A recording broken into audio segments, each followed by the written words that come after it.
সাবিত্রী বাবা বাবা ওই তো বাবা এলেন। সাবিত্রী বাবা এসো তাড়াতাড়ি, মা তোমাকে না অস্থির উঠেছে। বাবা শৈলেন বাবুর সাথে কথা হয়েছে, উনি কি বললেন? বাবা কি বললেন?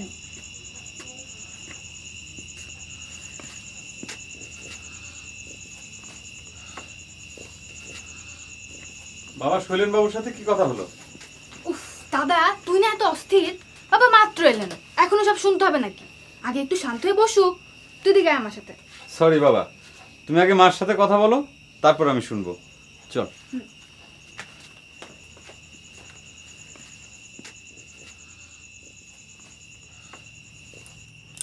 ছেলেটা সারাদিন কতবার ঘরবার করেছে, কখন তুমি ফিরবে। শৈলেন কি বলেছে? খুব যত্নাতি করেছে নিশ্চয়ই।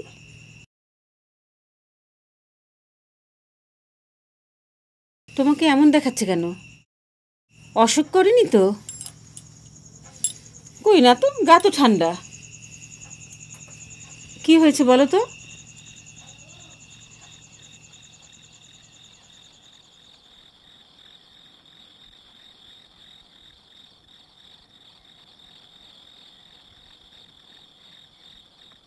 সাবিত্রী, তুমি আমার ঘরের লক্ষ্মী। সেই লক্ষ্মীর সেবা আমি করতে পারিনি। একটা দিনের জন্য তোমাকে তুষ্ট করতে পারি, সে আমি যদি চলে যাই, সংসারটা চালিয়ে নিয়ে যেতে পারবে না। এসব অলক্ষণের কথা কেন বলছো? চাইনি সাবিত্রী, বলতে চাইনি। সময় আমাকে বলাচ্ছে। আরেকবার এসব কথা বললে আমি কিন্তু সত্যি উঠে চলে যাব। সেও না সাবিত্রী, আজ তোমাকে একটু ভালো করে দেখি। আমার অযোগ্যতার জন্য আমাকে ক্ষমা করে দিও। ওয়ালটন এখন দেশের সীমানা পেরিয়ে পৌঁছে গিয়েছে 50টিরও বেশি দেশে। ওয়ালটন, ঘরে ঘরে বিশ্বজুড়ে। তুমি আমার স্বামী, আমার ভগবান। তুমি এইভাবে কথা বললে আমার কষ্ট হয় না? জানি সাবিত্রী, যাকে তুমি ভগবান ভাবছো,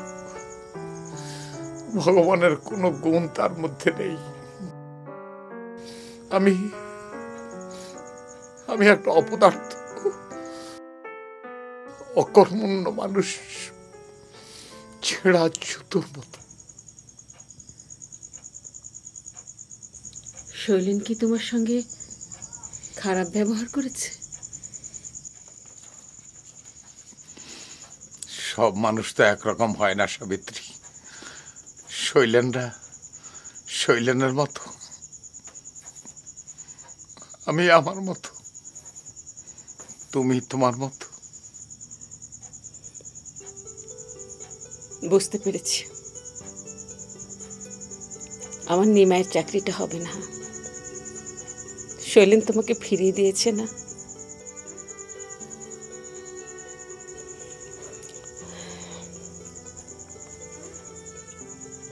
তুমি মুখে না বললেও এটুকু বুঝতে আমার অসুবিধা হয়নি। এত বছর ঘর করেও আমি যদি তোমাকে না চিনি, তাহলে পৃথিবীর কেউ তোমাকে চিনবে না। শৈলেন তোমাকে কি বলেছে? হ্যাঁ বলো, বলো না। দীপালি, নিমাই, দীপালি, নিমাই।